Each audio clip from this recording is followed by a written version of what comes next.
I'm nervous. I'm just being honest here. I'm Mhm, nervous about losing the speculative philosophy that I love so much because mhm, it's like it's Gedanken or whatever the German word is for it's too speculative. I love going in on like inverted qualia type stuff where it's like, what if mhm, this highlighter looks like it's yellow to me, but it's your violet. Like that is mhm, so fascinating. And I can make it you can make it an argument in philosophy of mind and say like if that's possible, then we're not physicalists or something like that. And maybe like backfill it or back propagate it in order to make it part of eudaimonia. mhm, But I'm like, man, sometimes I love the just pure speculation. I mhm. wonder, is there still a place for that just raw, like, let's just sit in the armchair and just let it rip on philosophy? Like, how does that fit into human flourishing? Hey, welcome back to another episode of Parker's Pensées. I'm your host, Parker Sedecase, and this is a podcast where we explore all the deepest ideas in philosophy, theology, nature, and life. I love thinking about cool stuff, so come think with me. Today's episode is very, very special. I have with me Dr. Aaron Preston. He's coming back to talk about the philosophy of philosophy, metaphilosophy, whether or not that's an appropriate term. We'll see. I'm really excited to do it again. I love philosophy. I love trying to figure it out. And what's really cool is trying to figure out philosophy is actually a part of philosophy, which is great. So, Aaron is a really cool guy. He's really well versed in the history of analytic philosophy. Um, but also, I would say an opponent of that narrow conception. So I'll let him talk in his own words there for it. I'm really excited. Before we jump in, though, I want to thank everyone who's making this podcast happen over on Patreon and on YouTube members. If you guys like this podcast, if you want to see me continue to be able to bring you episodes like this, please consider becoming a Patreon patron or a YouTube member. You can join for as little as $3 a month, all the way up to a lot more than that. Every little bit helps, every little bit counts, and you get, perks at just about every level. So, please check the description for the link to Patreon. If you're watching on YouTube, you can click the join button and see some options. That would be awesome. I would love to continue doing this. I'd love to do this as a career. So, if you guys like the podcast, help me make it happen. Help me feed my puppies, there's, pulling on the heartstrings a little bit. All right. Well, that's probably enough. For those on Facebook, we do have a Facebook group called Parker's Pensées Penseurs. The link should be in the description wherever you're getting this, but if not, just go find it on Facebook. So that's a really cool group with a lot of my guests. We're in there having cool conversations right now, mostly about artificial intelligence, but there's other cool stuff that we talk about. So find us there. Check the description for more links. Let's stop and let's get into the philosophy of philosophy. Aaron, thanks so much for coming back on the podcast, man. You bet, Parker. Thanks for having me. Yeah, this is really, really fun. I'm in the process of trying to figure out what philosophy is, and I don't know if I'll ever get to like a final stopping point, but I've been asking analytic philosophers, continental philosophers, what I'm calling historical minded philosophers, phenomenologists. If you've got a particular stripe of philosophy, I want to know what philosophy is from you. Aaron, how can people think of you? What kind of philosopher do you think of yourself? Do you fit in a nice little box? Well, I like the label that you just threw out, historically minded philosopher. Okay. I like that. Otherwise, I don't know. I suppose hard to categorize. Yeah. I am analytically trained, but as you mentioned, I'm sort of a critic of analytic philosophy. I suppose, mostly a historian of philosophy, but I've focused mostly on the history of analytic philosophy. So that's very recent history. But one of the things I like to do is think about the analytic tradition in sort of contrast with earlier forms and modes of philosophizing, and think about the similarities and differences, and then use that as a sort of framework for evaluation. Yeah. What are the virtues of analytic philosophy? What are the vices of analytic philosophy? Yeah. No, it's really helpful. And I love that approach because usually when someone is focused on the history of philosophy, it's usually let's talk about Plato. And Plato is awesome. But you're saying, no, let's talk about the history of analytic philosophy. It's currently happening, but it's not that far 1900s. So that's really fascinating. We've talked about it, I'm sure, on the last time you came on. That was a long time ago. How'd you get interested in studying the history of analytic philosophy? Well, as you might recall, I was a student of Dallas Willard's at the University of Southern California. I studied with him both as an undergraduate and as a graduate student. And as an undergraduate, I was a double major in classics and philosophy. And, when you're a double major, you sort of split your time among two disciplines. And usually you end up taking not as many courses in either one as you would have if one or the other was just your single major. So that was true of me. I took fewer philosophy courses than I would have if I were just a straight up philosophy major. And it turned out that I took the majority of my courses with Dallas primarily, but also other folks who were more historically minded, more sort of traditional in their philosophical orientation. This is in the decade before USC's department became, shall we say, lighterific, right? Before it really, it already was thinking of itself as an analytic department, but before it was really a sort of creme de la creme analytic department, right? So you had a lot of folks there, kind of pluralistic in a certain way, a lot of folks there who didn't fit the analytic mold. And as an undergrad, I took most of my courses with these folks just as a matter of accident more than anything else, folks I ended up taking courses with.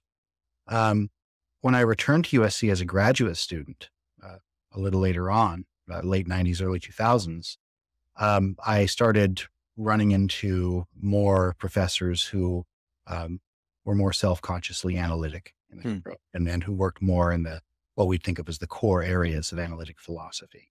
And I was immediately struck by the difference in approach to the subject matter and pedagogy.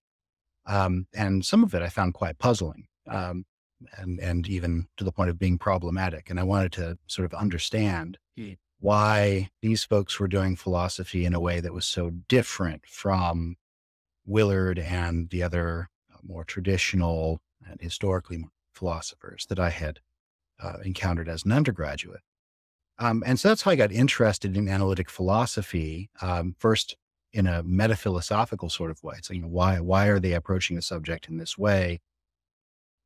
How are they understanding philosophy that leads them to approach it in this way? I didn't get many satisfactory answers to those kinds of questions. And so I did what comes naturally to me, which is I started investigating analytic philosophy historically. Maybe if I can figure out why this movement or school or tradition originated, I'll understand why they approach philosophy the way they do. So that's how I got into the history of analytic philosophy, and sort of turned into my dissertation and then to an ongoing decades-long research project at this point. Yeah. No, that's awesome. So I listened back to our first episode, maybe 2 months ago, Mm. and you'd mentioned how looking back in the history had helped you get a better grasp on the content. And so I've been learning about artificial intelligence and the philosophy of artificial intelligence. And so I remembered you saying that, and I was like, well, let me go back and see if I can understand this better by looking at the history. And it totally helped, man. It was It's so awesome. awesome. So Good. super helpful. So your advice has continued to pay off for me, which is really Super. cool. Yeah. Um, Aaron, I wonder, well, real quick, some people are going to be interested in this, not everyone, but how would you classify Willard? Because I think generally, when you think about him and you think about who he studied and the phenomenologist, people are going, "Yeah, he's a phenomenologist," but I'm not sure if that's right or not. How would you characterize Willard? Was he just a philosopher simplicator, or was he particularly a phenomenologist? How would you categorize him if you can? Yeah, I mean, he was a phenomenologist, but he was not only a phenomenologist. It's kind of funny. One time he said, "I'm not postmodern. I'm pre-modern." Yeah, I love that. And I think what he meant by that, some of the themes that we'll touch on, I'm sure along the way today, as we talk about older conceptions of philosophy and what its task was and how it should be practiced, will help to illuminate what he may have meant by that. But one of the things he meant by that was, he took a traditional sort of metaphysics first view or ontology first view of philosophy. Metaphysics is first philosophy, and you do um, your fundamental work in terms of laying out what you think exists and the natures of things and the fundamental attributes that characterize the things you're interested in, and you sort of work up from there.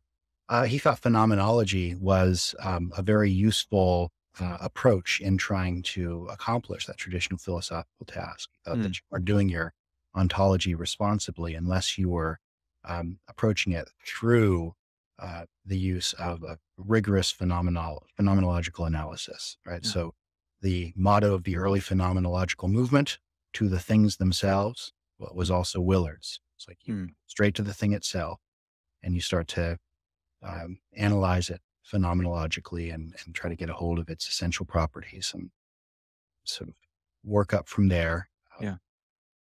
That's super helpful. Um, so that one's for free, folks, for the Willard fans out there.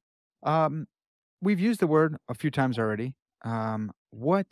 What is philosophy? Just a real softball question, super easy to answer. Right. What is this thing?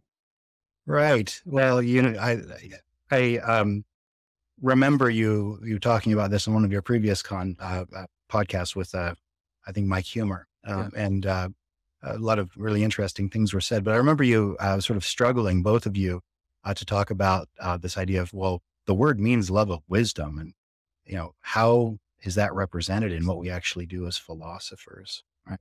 And I think it's very difficult to make that connection if you are thinking of philosophy primarily in terms of what we do today in the professionalized academic discipline that we call philosophy. Yeah.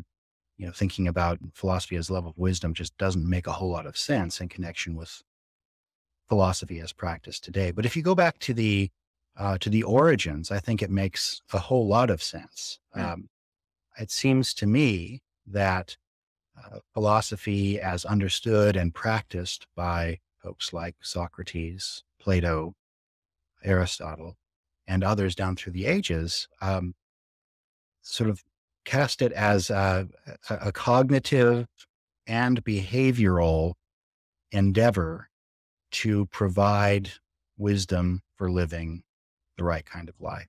mm, And this ultimately involves, well, now how do all of these other abstruse areas of philosophical inquiry come out of that? Metaphysics and epistemology and so on and so forth. Well, these are things that you've got to wrangle with when you're trying to figure out how to live life the right way. mm, Um, I've introduced a concept that I call metaphilosophical eudaimonism, and this is basically the idea that philosophy is ultimately about human flourishing.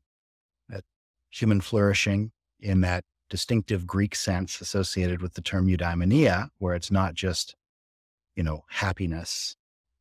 It involves sort of objective standards of well-being. And for the human being, that includes a distinctive moral dimension. So being a good person is part of human flourishing. Um, because we are intellectual beings, because we are the rational animal, reasoning is also going to be part of our flourishing. So mm, it turns out that on this view, philosophizing itself is partially constitutive of human flourishing, but philosophizing as a distinct sort of cognitive activity is ultimately oriented toward better understanding our flourishing and the steps we can take to attain, achieve, enhance our flourishing. And that, I think, is always going to involve you in trying to understand your relationship as a human being to the larger orders you inhabit, mm. from your immediate social environment up to the cosmos, the level of the cosmos. How do I fit in? How do we as a species fit in? And that gets you into pretty much all of the other areas that we think of as distinctive philosophical areas, Yeah. metaphysics, epistemology, and so forth. Yeah.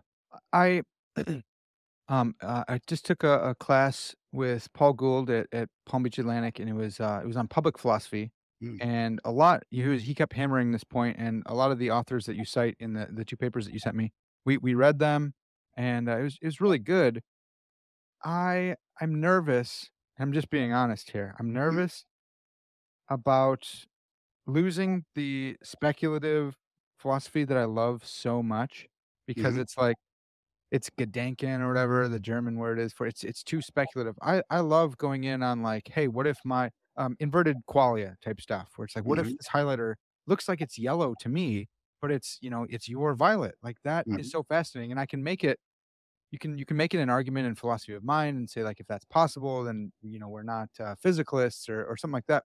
And maybe, like, backfill it or back propagate it in order to make it part of, eudaimonia. Hmm. But I'm like, man, sometimes I love the just pure speculation. I Hmm. wonder, is there still a place for that just raw, like, let's just sit in the armchair and just let it rip on philosophy? Like, how does that fit into, human flourishing?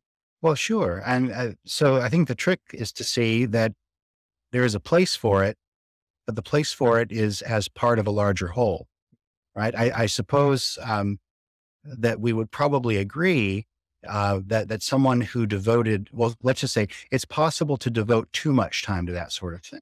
Okay. And a person who devoted um, so much time and energy to that they neglected other important goods of human life. I'm not saying there wouldn't be something admirable about that person, but there would also be something deficient, Yeah. right?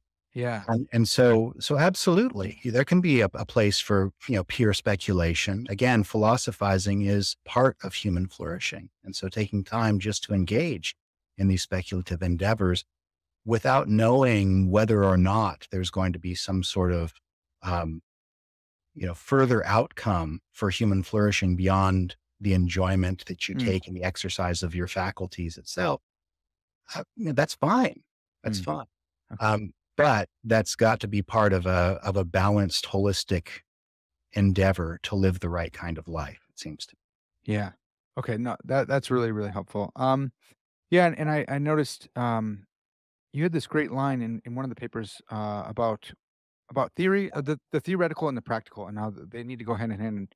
And, theory production for the sake of theory production isn't enough. You also need to, shape one's character in light of the theory being produced. That's right. I thought that was really helpful.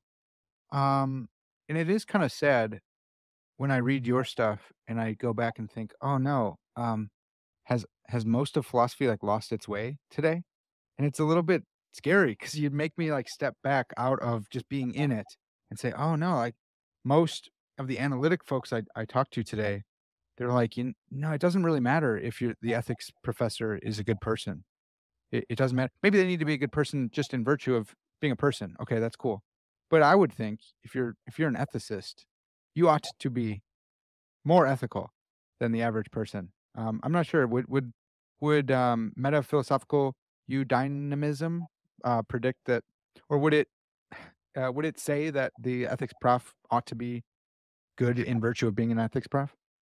Well, I think one of the things that metaphilosophical eudaimonism might say is that, well, we need to stop sort of pigeonholing people as ethics profs for, Okay. sort of subspecializations that, Mm. um, you know, I, I want to sort of associate that with analytic philosophy, but there's a question as to, whether that is the fault of analytic philosophy or the fault of the context in which analytic philosophy finds itself, namely the context of the contemporary Western university where all of our disciplines have become professionalized in a certain sort of.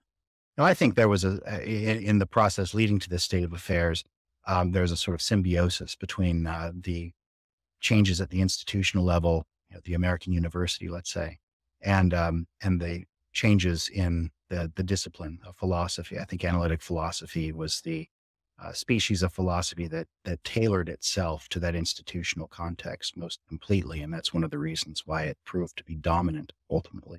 Hmm. Um, but I would step back and say, well, look, it's not just the ethics professor; it's the philosopher qua philosopher who ought to be a better person, not than other people necessarily, but than he or she otherwise would have been without being a philosopher, right? The if the knowledge, wisdom, understanding that you are acquiring as a philosopher is not enabling you to become a better person than you otherwise would have been, then philosophy is not doing its job in your life, or you're not Hmm. being, allowing philosophy to do its job. Yeah, that's really helpful. I'm torn in half right now in my mind because I'm with you that it's like, man, I admire philosophers who have a wide breadth of areas that they write in, that they publish in, that they write, and when they do it publicly and for peer facing folks, I think that's awesome. I wonder about the need for specialization in the academy. Like, if someone's an epistemologist, there's a lot of stuff that they have to read in order to be cutting edge in that area, and that's gonna require a lot more time from them, and so they may not be able to keep up with the grounding stuff and the metaphysics that's going on, and the new discoveries or whatever in the history of philosophy. What do you make of that? That, like, the specialization and the time commitment, like, forcing itself onto people to make them specialists. Right. Well, I want to say that this is ultimately, I think it's a sort of irresolvable difficulty. Okay. We are inevitably, all of us who are trying to make sense of things in an intellectually responsible way, we're going to be torn between these sort of two poles. One, the pole of specialization, and the other pole of, say, being a generalist, or being able to pull your specialized knowledge back into the realm of, ordinary human life, and thinking about what that means for how we might live, right? Another way of putting the point is asking yourself why it matters. Why does it matter that we get this detailed in our epistemological inquiries? Hmm. And I think one of the things that a lot of people are inclined to say about a lot of analytic philosophy is that, well, it doesn't matter. It's irrelevant, right? Some of these abstract debates we get into maybe don't matter as much as we think they do. Yeah. And again, I don't mean that to be a blanket condemnation of going down rabbit holes, because Right. there's a sense in which you might find useful things down there, and sharpening your concepts and your conceptual abilities is, I think, all else being equal, a good thing. And you can't do that without getting down into the details to a certain degree. But my point is that you always have to sort of back up from that and ask yourself, is this still worth it given the overall sort of central aims of human life? Yeah. That does this matter enough to devote this much time and attention to it at this level of detail? What kind of use is that going to be for me, for other people? What can I do for my community? What can I do for my students with this information? Mm. Yeah. Oh, that's good, man. That's really helpful. I wonder, um, so you'd mentioned that, yeah, if we go with love of wisdom, it doesn't look like it actually does capture a whole lot of what's going on today. Um, what what is wisdom? So I'm inclined to think that wisdom um, is, well, it's sort of, you can look at this cognitively, right? Yeah. In terms of a body of wisdom that could be passed down. It would be something like a kind of knowledge or understanding. And we can talk about the difference between knowledge and understanding. Mhm. Um, but a kind of knowledge or understanding, a way of cognitively representing truths about the world that are especially relevant to right living. Mm. Right. So wisdom has to do with living life in the right way. Yeah. And it definitely is in the vicinity of knowledge. Right. But then there's also a sort of dispositional element to wisdom. And so when Willard would gloss wisdom, he'd always say, wisdom is the disposition to act in accordance with knowledge. Yeah, I love that. Yeah, Right. that's really helpful. And I would just add to that, yes, but especially knowledge pertaining to how to live life the right way. Hmm. Yeah. So those types of definitions are really exciting for me because it pulls back in the idea of being like a philosophical sage, of being Hmm. someone who does have wise statements, who does have gnomic statements, who can give a pithy answer, Hmm. and who can adjudicate like what the questioner is asking and give them an appropriate response. Some are going to be confounded, some are going to be more straightforward, some are going to be a riddle. I love that idea of the sage. I want to be that person, and so an idea of a philosopher as being that person gets me so excited. Yeah. So we got wisdom. I love the distinction between wisdom, knowledge, and understanding, and I got that. My dad would always tell me to pray for that when I was a kid. No. He'd read Proverbs every day and encourage us to read Psalms or Proverbs every day. And he'd say, "Hey, Solomon asked for this, so you should ask for wisdom, knowledge, and understanding." So I continually pray that every day. And then I thought, what the heck is that? What are those things? And in my head, I would think of wisdom is like the proper application of knowledge, maybe. I like the way Willard put it. Understanding in my head, I'm like, I can know that E equals MC squared. Maybe even if I knew how to apply it in the right situation, I could be wise with that knowledge. But I wouldn't understand it unless I knew what the variables stood for and how they interact with a broader uh, breadth of knowledge. So that's kind of my loose definition. How do you understand? How do you think of wisdom, knowledge, and understanding?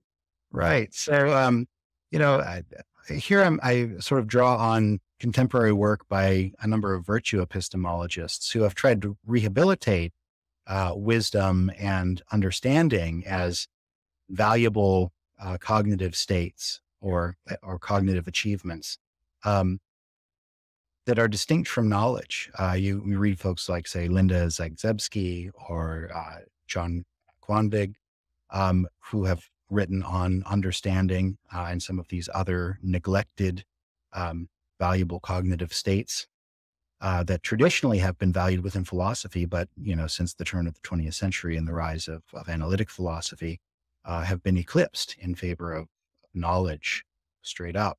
Yeah. So if knowledge is justified true belief or justified true belief plus something else, well, what's wisdom? What then is understanding? And I think it's ultimately difficult to completely disentangle wisdom and Mm. understanding from knowledge. There are going to be some similarities there. Both involve a true or veridical or accurate grasp of some region of reality, and I think wisdom again has more to do with the parts of reality or the truths that have to do with living life rightly. Understanding what the virtue epistemologists who work on understanding pretty much agree upon is that understanding has to do with grasp of how the parts of complex wholes stand in relation to one another and interact with one another, so as to sort of make the complex whole work as it does. Yeah. And, there's some debate about whether understanding always has to consist in propositional knowledge or representation or not. But the idea that, when you're thinking about knowledge, we usually just think about single propositions in isolation. Right? Do I know that X or that Right. P or whatever, right? Like, well, with understanding, it's a lot more complicated than that. Mm. It's understanding how things are interrelated with one another in complex ways.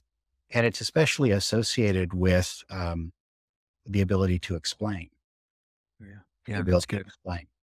So I actually think, and there are some folks who have argued that say episteme in Greek in ancient philosophical context is better translated as understanding Mm. than as knowledge, because that Mm. seems to be in many cases the sorts of things that Plato and Aristotle were aiming for cognitively was how do the parts of complex wholes fall together in such a way that I can understand and explain how the whole works, or perhaps even ought to work. Yeah. Think about moral knowledge for Plato consists largely in a knowledge of the interrelation of the parts of the human soul and Mhm. the function that the human being must have in virtue of having those parts configured in the way they are. And then the virtues that you need to function well in virtue of being the kind of thing that you are, right? Yeah. Um, I'd never thought of that being a mereological type thing about parts and wholes. That's really cool, man. Yeah, that's awesome. mhm, mhm. Yeah, a lot of things are clicking in my head right now. So that's Cool. yeah, that's awesome. Um, did I break up your thought pattern there? Did you have No, I more? more or less reached the end. You can redirect me. That's good. Awesome. Um, okay, so I'm wondering about characterizing continental philosophy. So we have some. I mean, we did a whole episode on analytic philosophy, and you've written a lot on that. Do you? Do you think that continental philosophy is um, characterizable? Is it actually is it as well defined? I guess maybe you don't think analytic philosophy is super well defined, but is it as tightly? Can you draw a circle around continental philosophy in the same way you could around analytic? I think no. Yeah. I think that continental philosophy is more of what we might call an umbrella term than analytic philosophy historically has been. Although nowadays, the term analytic philosophy is coming to be more and more of an umbrella term, as well as, well, one of the ways we put this is to say that analytic philosophy is becoming more pluralistic. Mm, It's like, well, it certainly is. We are allowing more room under the banner of analytic philosophy for approaches that traditionally have been excluded and so forth. So, it's becoming more pluralistic in that sense. But then you ask the question of what unites everything that falls under the heading analytic philosophy, and it's very difficult to say what what that might be, if anything. And consequently, I do think that it's more of an umbrella term today than labeling a distinctive sort of school of thought. But continental philosophy from the beginning has just been a label of convenience to capture hmm, range of thinkers that maybe have a certain kind of family resemblance, or maybe have a kind of historical relation of influence to one another. There's definitely something worth calling, I think, the continental tradition. Um, but talking about the unity of that tradition is going to get dicey. yeah. That's almost always the case when you're talking about the unity of philosophical tradition. 100%. Yeah, people will talk about the rationalists, Mhm. and it's like, well, they're a little bit different. Leibniz is going to be a lot different than Descartes. They're going to have some similar views, but then Spinoza, and it's like, why are you, oh, because they don't like the empiricists, I Mhm. guess. So that might unify them, but and Wolf and like these guys are different folks. Right. Um, and it's just been it was super easy when I was learning philosophy initially to be like, here's the empiricist and here's the rationalist. And then you start to actually read them in their own words. And you're like, dude, I don't see it, Right. man. This is really tough here. Right. Yeah, carving up the history of philosophy, or even just the contemporary sort of sociological landscape of philosophy, it's always open to multiple different models. Let's say, Yeah. right? It's almost always going to be based on similarities of thought and or method, but then the method itself presumably is grounded in some philosophical thought about how we ought to be proceeding as philosophers. Yeah. So, there are going to be similarities of thought that ground these groupings, but which similarities we pick out as being the important ones, as being the poles around which we want to organize various groups of philosophers. That itself is an interesting dimension of the history of philosophy. Like, Yeah. how have we understood the ideational and sociological landscape of philosophy as it's unfolded over time? Who belongs with whom? Who is Yeah. opposed to whom? And so on. Yeah. So a follow up on that. Who gets to who gets to be called a philosopher? Who gets to call themselves a philosopher? That's a tough one. And, uh, this is the sort of question where I don't want to, people should rightly feel like shrinking back in the face of this and say, well, I'm not the boss. Yeah. Right. Thing to say. But I do think that, if we're going to approach this matter, with intellectual seriousness, there has to be some connection to the Western philosophical tradition Hmm. that originally bore the name philosophy.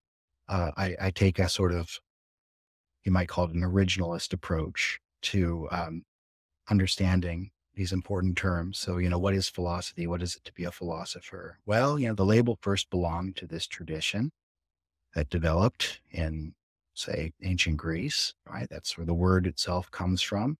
And now we can identify perhaps um, similar enough instances of human activity in other cultures where it might be worth calling them philosophy, right? Yeah. What they're doing over in China or in India, right? Is that similar enough to what was going on in ancient Greece to warrant calling it philosophy as well?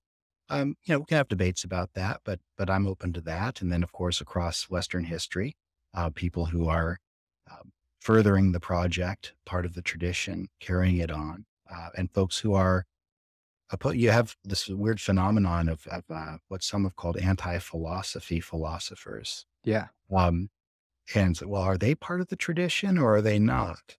Yeah, Mhm. well, certainly in dialogue with folks who are philosophers in an unqualified sense, but um, are they philosophers? Are they using the same methods? Are they trying to refute philosophy by using philosophy? Doesn't that bring them back into the fold? You know, these are deep questions, and I don't know exactly how to draw the lines, but I do want to insist that there must be some sort of significant connection to the paradigm case of philosophy in its original setting, and that's ancient Greece. Yeah. Yeah, I don't know. I probably shouldn't care about that question as much, but I love philosophy. I studied theology. I have a couple degrees in that, and I like to, think of myself as a theologian, but I have such a admiration for philosophy and for the tradition and for what philosophers do.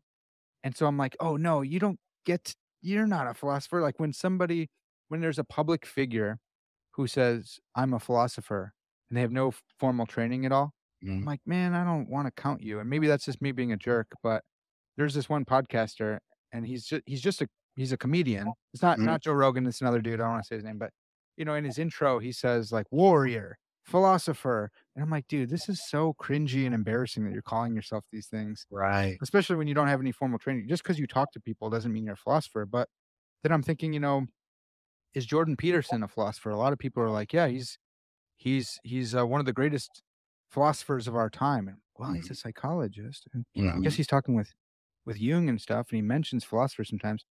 Well, um, again, you're not the arbiter or anything, but I am putting you on the spot because you are the guest here. Would you consider Jordan Peterson to be a philosopher? In a sense, yes. Okay. I would want to make some distinctions, I think, just for the sake of clarity, Yeah. and say, well, you've got philosophers in the sense of academic philosophers, and that Yeah. usually presupposes a certain kind of training. But even there, pinning that down is going to be difficult because to be an analytically trained philosopher is different from being a philosopher trained in the Continental tradition, right? You're not going to have the same approach to your subject matter, and to some extent, the subject matter may be different, Yeah. different foci. Um, so but I would want to make a distinction, say, well, look, you've got academically trained philosophers and folks who work in universities as philosophy professors and or there as philosophy students, and that picture of what it means to be a philosopher deserves a certain kind of paradigmatic status in our minds. Yeah. But as we've discussed, um, there are certain respects in which contemporary philosophy, in the analytic tradition and in other traditions, has departed from the great tradition in philosophy. And I think someone like Jordan Peterson actually comes closer to the paradigm of being a philosopher on a more traditional view of what it meant to be a philosopher than being a, say, top shelf analytic philosopher does today. Being someone who's got a very very deep and exacting knowledge of a subspecialty within the broader field. And one of the things that Peterson does really well, I think, is he serves this traditional aim of philosophy on the eudaimonistic view. We think about metaphilosophical eudaimonism as taking philosophy in the direction of trying to achieve knowledge that is useful for living. So trying to achieve wisdom, that sort of Yeah. wisdom knowledge, and then employing it, yeah, in a way that actually leads you toward flourishing. Mhm. Uh, Peterson is doing that work for people, Yeah. and he's doing it powerfully. And I don't think I can point to a single academic philosopher who, in his or her role as a philosopher, is doing an equally good job. Mm. Yeah, so I'm with you on that, and so I have certain folks. I have like I don't wanna say chartological space because that's a little bit played out, but I have this, like, map in my head Mhm. of public intellectuals who I'm thinking about, and I'm like, "Is this person a philosopher or not?" And, I know some folks will say, "Who cares?" And it's like, "Well, Mhm. I care because I wanna figure out what a philosopher is." So I have Jordan Peterson where I'm like, "Yeah, accidentally. I think he accidentally filled this role. I think someone who would be on par that was philosophically trained might be like a Roger Scruton. People Hmm. looked to and said, "What do you think about this? What do you think about politics? How should we be thinking about this?" And a lot of practical life stuff. I thought he did a great job. Yeah. Then I think of I'm not sure. Are you familiar with like Lex Friedman? He's got a really popular podcast. I He don't know Lex Friedman. Yeah, so he's got a great podcast. I recommend it for folks. But um, he was trained in artificial intelligence, but he has a lot of famous people on and famous intellectuals on. But he always asks them, do you have any advice for young students? Do you have any advice for high schoolers? Um, what's the role that love plays in your theorizing? Mm-hmm. What does it mean to live a good life? And it's just like, dang, dude, you're just literally ripping off the old questions and putting them in. Hmm. And by doing so, you're doing more benefit to society than a lot of other folks who don't do that. Right. Yeah. But then I slip into it's like a sliding scale, and I'm like, well, does that mean like Joe Rogan counts as a philosopher? I don't want to count Rogan. I've benefited from his podcast a lot, but like I Mhm. don't think that he is. But why do I think that? And so if I could put you back on the spot, what do you think about Rogan? Is he a philosopher? I would be inclined to say no. Okay. Uh, anyone can ask philosophical questions. Yeah. Merely asking those questions, I don't think qualifies you as a philosopher. Okay, that's helpful. Perhaps unless that's the beginning of something, then you can sort of retrospectively say, well, that's when I first became a philosopher. I started asking these questions. But I do think there has to be a sustained effort at producing answers to those questions Mm, in a way that employs reason, yeah. employs human reason to a large and deep extent. And if you're not doing that, you're not really being a philosopher, right? Yeah. So you can ask philosophical questions. You can even pose answers. But remember, I mean, early on, we've got this conflict between the sophists and those who we think of as being, real philosophers. And there's a debate about whether the sophists are part of the philosophical Yeah. tradition. Are they Right. anti-philosophy philosophers or are they not? I'm inclined to think they're not. They're just, Mm, opportunistic hacks for the most part, yeah. who perhaps some of them were genuinely intrigued by what the philosophers were doing. But ultimately, uh, they weren't as interested in coming up with uh, a worldview that would fuel um, human flourishing Yeah. as they were sort of making a name for themselves and making a profit for themselves and things like that. And with some of these, say, podcasters or public intellectuals who are maybe asking the right questions but not employing the right methods in trying to answer them, Yeah. and I'd say they're more sort of in the vicinity of sophists than Okay. philosophers. And I wouldn't want to say that Rogan himself was a philosopher or was a sophist. Maybe, he's on the path to becoming a baby philosopher or something like that. He Yeah. asks all the right questions. Yeah. That's fascinating. I'm glad you brought back in the sophist. That's a helpful clarification. Yeah, and I've always thought like who are the modern day sophists? And in my mind, the thing that always pops up is like the lobbyists. And Hmm. sorry for the lobbyists who are listening, but there's a type of lobbyist like in Thank You for Smoking, where he's a lobbyist for the tobacco, big tobacco, and Hmm. then something happens. It's a pretty good movie. And then he switches up, and now he's a lobbyist for the cell phone companies, saying, they don't cause cancer. He's a good debater. He's good at rhetoric, but he's Hmm. just to the highest bidder. So Right. it's not there's nothing driving him except money. And he's like, yeah, you Right. superficially look the same because you can use similar tools, but your Mhm. motives are completely different. Right. I think that's right. Lobbyists are a good example of sophists, and um, I also, frankly, think that a lot of the folks pushing contemporary, what we might call critical social justice ideology, the Mm, diversity, equity, and inclusion crowd, you see a lot of sophistry yeah. in the classical sense going on there in terms of playing fast and loose with terms, giving them new definitions. Mm, The psychologist Nick Haslam and his team of researchers has called this concept creep. It's this ideologically motivated expansion and extension of the meanings and applications of harm related concepts. Yeah. And I think that this is a pretty nefarious application of old school sophism, as it were. Yeah. Um, so Aaron, how do we well, oh shoot, there's so many questions to dive into. Before I go any further, you've said some interesting stuff about the modern university, especially American university. And thinking back on the historical view, there were schools, and to be a philosopher was to follow a philosopher. It looked like you were at least part or associated with, or you were trained by. In jujitsu, we have this a little bit with like the Gracie family. There's like the Hmm. Gracie, and everyone kind of traces their roots back to them, and then you can actually trace that back to Japan.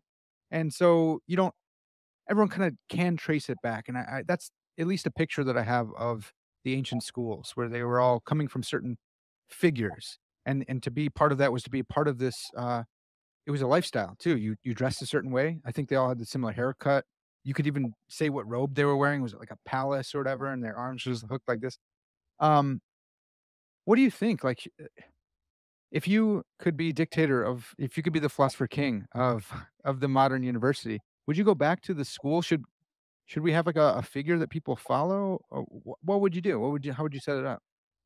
No, I don't find that model particularly attractive. I think that it's natural for that sort of thing to develop to a certain extent. I Yeah. mean, I just am a student of Dallas Willard, and I always will be, right? And folks who studied with Plantinga, they are students of Plantinga and always will be. But it's very easy for that way of thinking of things to turn into a sort of cult of personality. Yeah. And I think that's very much an anti-philosophical way of going about living your life. You don't want to get involved with cult of personality phenomena. Yeah. So there's got to be some sort of fine line. Because on the one hand, real life involves interpersonal connections, and there are people who are our mentors, and we strive to pass on traditions, and so on and so forth. But that doesn't have to be a sort of all-consuming, down to your haircut and your robe, and swearing fealty to your philosophical mentor or whatever, Right. right? That's too much. But I do think the important thing about the model of ancient philosophy is that these folks were trying to come up with wisdom for living, Yeah. and that endeavor did lead to some abstruse philosophical speculation, and that becomes part of it. And it turns out that you can't really, I think, develop a model for living a flourishing human life without engaging in some of that Mhm. speculative thinking that you love so much. I think that's probably necessary. Now, notice that I'm not saying you can't live a good life without that. I'm saying you can't develop a model for living a good life without, Yeah. right? But the idea is that the model is supposed to be helpful because not everyone falls naturally into living a good human. There are lots of challenges to this, Yeah. and consequently, philosophy is supposed to be useful and sort of overcoming barriers, and again, understanding what is our nature, what does it mean for a human being to flourish, what virtues do I need to be excellent as a human being, Yeah. how do I pursue that fitting into my social context, into the natural world, into the cosmos as a whole, into the supernatural dimensions of the cosmos, right? If there are any, right? Knowing something about God and how you relate to him Yeah. would end up being quite important if there's a God and we're supposed to be relating to him in a particular sort of way, Right. right? So you're just not going to have an adequate model of human flourishing if you don't address all of these different dimensions of human flourishing. Mhm. And of course, that requires you to do some philosophical speculation. Yeah. What really is the nature of the mind? Do we have a soul? Is there a God? Yeah. I love that, and, I used to be a little bit self-conscious about being a philosopher of religion. Well, Mm, partially because in public, they're like, "Okay, well, tell me about Zen Buddhism." I'm like, "No, that's comparative religion. mhm, No, this is a little bit different." Though I've studied that, but that was actually my theology degree. mm, So, I used to be a little bit, yeah, a little bit embarrassed by that, to be honest. And then I started doing more philosophy of religion and realized, like, philosophy of religion, one, is super duper important because if God exists, that changes everything. So mhm. it's kind of a big question that everyone has always talked about in philosophy. So that's a little bit of a, that's huge. And then also, it's philosophy on hard mode because you have to. does God exist? Well, how do you know? And what? So you're into epistemology, metaphysics, Mhm. ontology, philosophy of mind, like Right. all philosophy of physics, and Mhm. it's all connected. And then on top of that, if you are a religious believer yourself, you have certain commitments that you have where you have to navigate and say, well, do I really believe this or not? And how am I gonna use different sources, revelation and reason. And so I've come full circle, or maybe 180, and I'm trying not to tip back over. I'm saying Mhm. like, yeah, philosophy of religion is awesome, and it's philosophy on hard mode. And Mhm. I do want to find. I like labels, man. Mhm. It's really unnerving for me to not be able to like try and find myself in a certain under a certain label. Mhm. So I don't even that's why I'm like analytic philosophy, continental. I need to have a name so I can grasp some stuff, and things aren't that easy. Well, that's fine. I think that I'm also a fan of labels. Mm, They help us to orient ourselves and to, yeah. figure out where we stand and what we're doing and all of that. But I think, for me, the trick is to understand that these labels, or these, let's say, categories, Yeah. they've got fairly clear central points, but they rarely have clear boundaries. Yeah, that's good. So, when you say I'm a philosopher of religion, that's informative. That gives people a sense of who you are and what you do, uh, focally, but then out toward the periphery. It's like, well, how much do you engage with contemporary philosophy of mind as a philosopher of religion? Yeah. How much do you engage with contemporary philosophy of physics Mm, and cosmology as a philosopher of religion, right? And you're going to find different philosophers of religion dealing more in some of these areas than in others. But there's a sense in which there's flexibility within that category of philosophy of religion. You can, be more leaning over this way, more leaning over that way. You can attempt to bring it all together. And then you've got to struggle against dilettantism, right? If you're trying to, that's a risk. You don't want to be, guilty of that exactly. But there's something to be said for being broadly informed and well-rounded. So, all of these things represent important goods, and we just need to keep sort of balancing them off against each other and try to find a way of being a philosopher of religion that leads to or is conducive to your holistic human flourishing. yeah, it's so good. I was smiling earlier because I've just realized that this is like a philosophical therapy session for me, and it's been so helpful. So I hope the audience still is enjoying it, but it's been Awesome. genuinely beneficial for me. Oh, We good. I'm glad. Yeah. So we talked about analytic philosophy a bit. We talked a little bit about trying to capture continental philosophy. We even talked about being able to use categories and labels like this. I want to touch a little bit on the history of philosophy, and I just abstracted out from one of your papers Hans Johann Glock's taxonomy Hmm. of the history of philosophy, or philosophical interaction with its own history. I don't Hmm. even know how to say it, but there's these three I don't know, labels, categories that he brings up: extreme or intrinsic historicism, mainline or instrumental historicism, and pragmatic historicism. Do you have those on the top of your mind? Can you help us think through those? Sure. And one of the things I do in that paper is I sort of reduce his three categories to two, and so maybe I could say a bit about that as Yeah. well. But as I recall, Glock's taxonomy of positions about, say, philosophy's relationship to its own history. The extreme view, the extreme historicism, um, is just this idea that philosophy is intrinsically a historical endeavor, Yeah. and that philosophical ideas are historically contextualized in ways that make it impossible to do philosophy in a context-free sort of way, right? And this is opposed to Glock's view. Glock's own view, which Mm. he describes as a rationalist view of philosophy, is that philosophy attempts to get hold of sort of transhistorical truths, universal, cultural, transhistorical truths that are knowable a priori, right? So you don't necessarily need to understand historical context in order to um, learn what you need to from philosophy. Yeah. And then you've got a sort of instrumental view, right? Which is that, well, historical knowledge is not sort of the essence of philosophical understanding, but it historical understanding is useful in coming to philosophical understanding. Right? Yeah. So it's maybe not as essential, but it's still useful, and you're probably going to have to end up using some historical inquiry in your philosophizing if you're going to make real progress. Right? Yeah. And then the pragmatic view is this idea that you can do philosophy in a wholly ahistorical way with no real loss to what you're doing.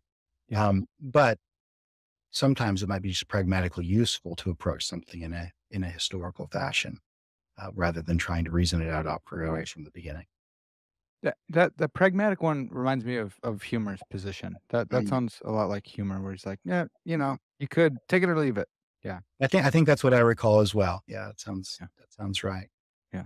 So yeah, what I do I was sort of using Glock's taxonomy as a starting point is I just make the distinction between what I call strong historicism, which says that paying attention to philosophy's history is an essential and intrinsic part of the philosophical enterprise. Mhm. And then weak historicism, which says it's not, it's dispensable, but it might be useful. So, two of Glock's views are going to be countered as strong historicism because they make historical attention essential to philosophy. But one of his pragmatist views is going to end up being weak historicism. Yeah. So where can you find yourself on the in one of the two camps? Sure. So, coming at this from the standpoint of metaphilosophical eudaimonism, Yeah. I think that understanding of what philosophy is does have implications for how we think about philosophy's relationship to its own history. And I think that it entails a strong historicist position that paying attention to the history of philosophy is an essential part of the philosophical enterprise. Now, why is that? Well, if you accept metaphilosophical eudaimonism, you're going to believe that the ultimate aim of philosophy is to provide wisdom for living that is grounded in a deep understanding of human nature and its relationship to the various orders that it inhabits: Hmm. social, natural, cosmic, supernatural, etc., as we've discussed previously. But because of the historical nature of human life, both individually and corporately, in order to understand yourself, in order to understand, I almost want to say human nature here, you've got to pay attention to the role of history and context in shaping persons, Hmm. right? So I don't deny that there is a universal human nature that is transhistorical, but concrete human beings are always composites of that universal human nature, plus some set of acquired attributes that are, strictly speaking, accidental, Yeah. right? In the old Aristotelian sense of the term. Mhm. Now, to say that something is accidental means it's not as fundamental, right? But that doesn't mean it's unimportant. Right. And some of the accidents that we acquire through being socialized in particular socio-historical contexts prove to be very important, and they have significant implications for thinking about how we might pursue human flourishing in our actual concrete context. Yeah. So, to the extent that every human being conducts this quest for flourishing in a socio-historical context, in order to understand yourself, you must understand your context and why and how you've been shaped the way you are. Yeah. So that's one respect in which paying attention to history, including the history of philosophy, right? Because part of what shapes us today is philosophical ideas that are now, sort of loose in cyberspace and bombarding everyone through podcasts. And That's right. whether they're from philosophers or sophists, the ideas are philosophical oftentimes. And Yeah. and they shape, who we are. They shape how we structure our lives together. They shape institutional policies oftentimes. And so understanding where these ideas are coming from and why they're affecting me today and how they're affecting me today is an important part of getting your bearings as you try to move towards flourishing, it seems to me. So in order to understand the self, in order to understand its social context, which is one of the most important larger orders that we inhabit as human beings, you need to pay attention to history. And insofar as philosophy is part of the broader context in which human beings are being shaped, you need to pay attention to the history of philosophy. Yeah, it's one of the forces bearing upon you. I also argue in the paper to which you're referring that there's an important task of monitoring progress or regress relative to the vision of human flourishing that you've come to through your philosophizing. And that this requires paying attention to the history of philosophy as well. One of the things we want to pay attention to is how well or how badly our norms of philosophizing are serving the eudaimonistic project of coming up with wisdom for living. And so one of the examples I might give of this is just, thinking of some things we said earlier, noting the fact that the way philosophy in academic contexts has been practiced since roughly the turn of the 20th century, especially in English-speaking countries where analytic philosophy has come to prominence. Yes, that way of philosophizing does possess some virtues, but it also has some very serious deficiency. And one of the serious deficiencies is it does not pay sufficient attention to the traditional philosophical task of providing wisdom for living. Right. So if you are approaching philosophy as a eudaimonistic endeavor, then you're going to want to pay attention to the history of philosophy. And you might say, well, I think philosophy has lost its way in the 20th century. Yeah, I should say for the audience, the paper is I believe this is the paper, Philosophy in Its Past, a eudaim. I don't know. You say it better than me. I say eudaimonistic, but Eudaimonistic. Yeah. okay, perspective. Mhm. Aaron, where can people find that one?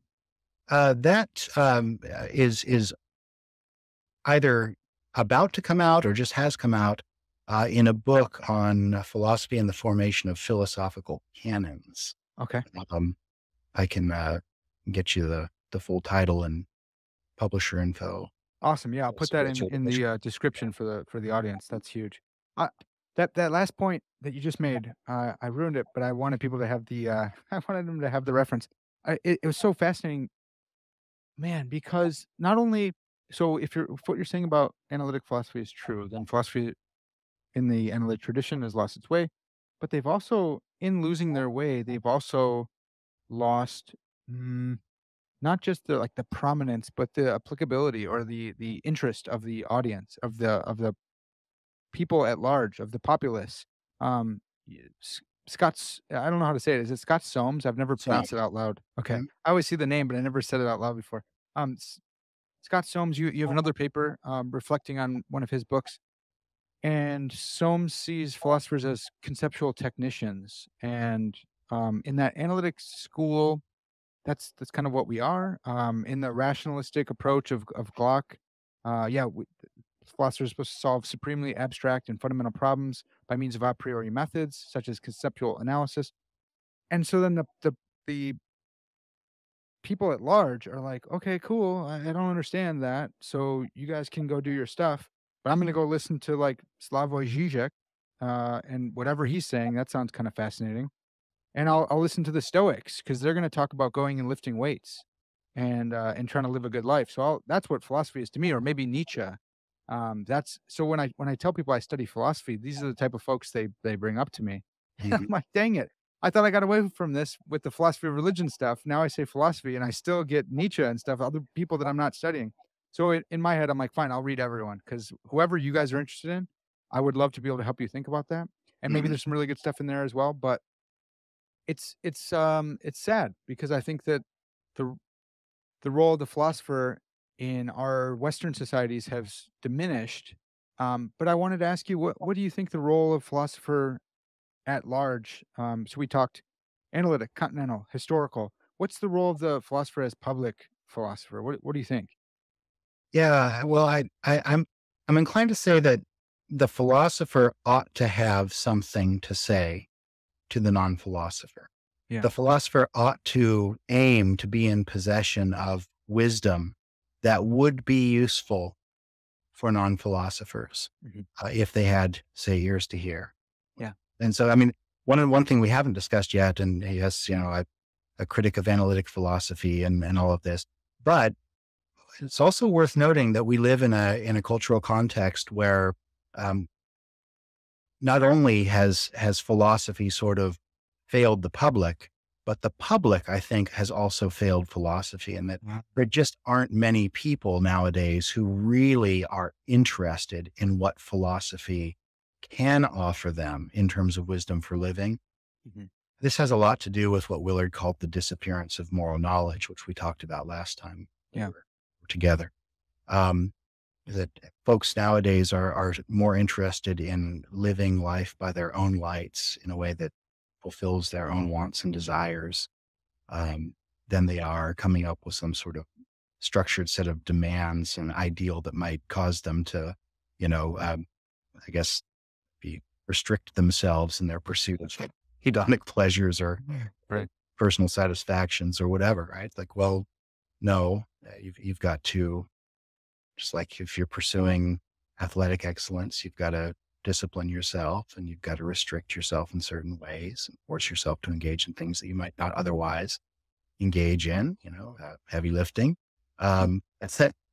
Similarly with being a good person, it doesn't just come naturally.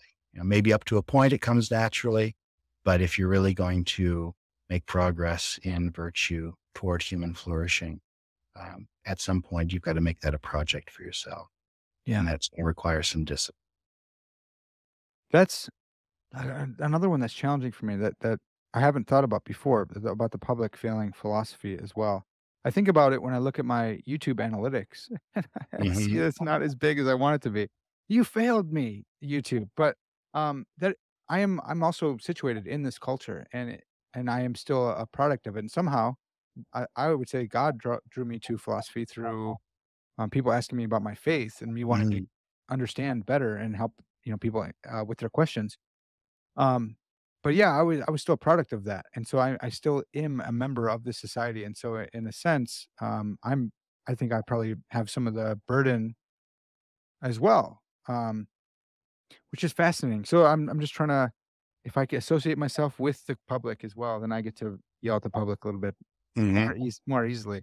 Um, but that's a really cool dynamic to think about. That yeah, it's not just if the philosopher is saying the right things, but no one's there to listen. He's just speaking to the wall. So we Right. do need to have a moral populace who is actually fascinated and interested with getting clear on how to live a good life. Right. That's awesome, man. This has been so good. We touched on a lot of stuff here, Aaron. You've so much to say. So you got to come back. Please continue to come back and let's talk Happy to more. come back. Sure. Yeah, Absolutely. Anytime. yeah. So as we're wrapping up here, if people are interested in hearing more from you or reading more from you, where can we point them? Well, I guess probably the best place to go is my Phil People site. I don't really maintain a website of my own. I probably should, adapt to the new ways. But right now, most of my stuff is listed on the Phil People website, and you can find out about it there. Uh, Email me, aaron.preston@valpo.edu. Yeah.